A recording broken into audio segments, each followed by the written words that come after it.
आप सभी ने भगवान राम और सीता के कई कहानियाँ सुनी और पढ़ी होगी, लेकिन एक कहानी ऐसी भी है जिसे आप लोग कम ही जानते होंगे। तो आज माता सीता के बारे में एक रोचक कथा जानते हैं। एक समय की बात है जब माता सीता अपने उपवन में घूमने गई थी। वह कई देर तक फूलों को देखती रही, फिर आकाश को निहारा। तभी देखा कि तोते का एक खूबसूरत जोड़ा एक पेड़ पर आकर बैठ गया। तोता और तोती ने पेड़ पर बैठते ही बातें करना शुरू दी।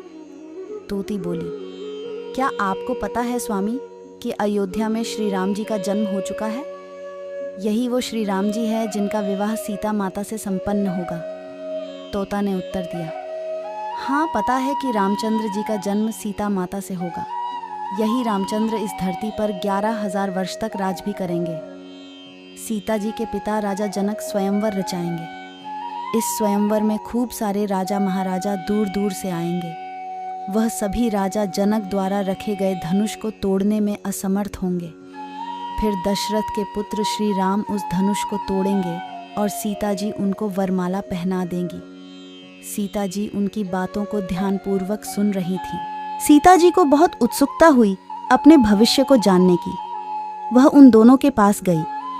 जब उन दोनों ने सीता माता को आते हुए देखा तो वह दोनों डर गए। वह डर के मारे उड़ने को तैयार ही थे कि तभी अचानक सीता जी ने उन दोनों को रोक लिया।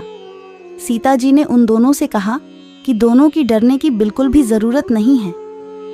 सीता जी ने उन दोनों को आश्वासन दिया कि वही जनक पुत्री सीता है। उनकी यह बात सुनकर तोता तोती को चैन आया। सीता माता ने उनसे पूछा कि वह दोनों कौन से राजकुमार की बात कर रहे हैं। तब तोता और तोती ने बताया कि वह अयोध्या के राजकुमार और दशरथ पुत्र श्री रामचंद्र की बात कर रहे हैं। माता सीता ने पूछा कि जिस धनुष की तुम बात कर रहे थे, क्या उसे कोई नहीं तोड़ पाएगा? तो इस पर तोते ने कहा कि वह धनुष केवल रामचंद्र जी ही तोड़ पाएंगे। इसके बाद सीता माता ने पूछा कि उन दोनों को इतनी गहरी बात किसने बताई? तो तोता और तोती ने कहा कि उन दोनों को यह कथा महर्षि वाल्मीकि ने सुनाई।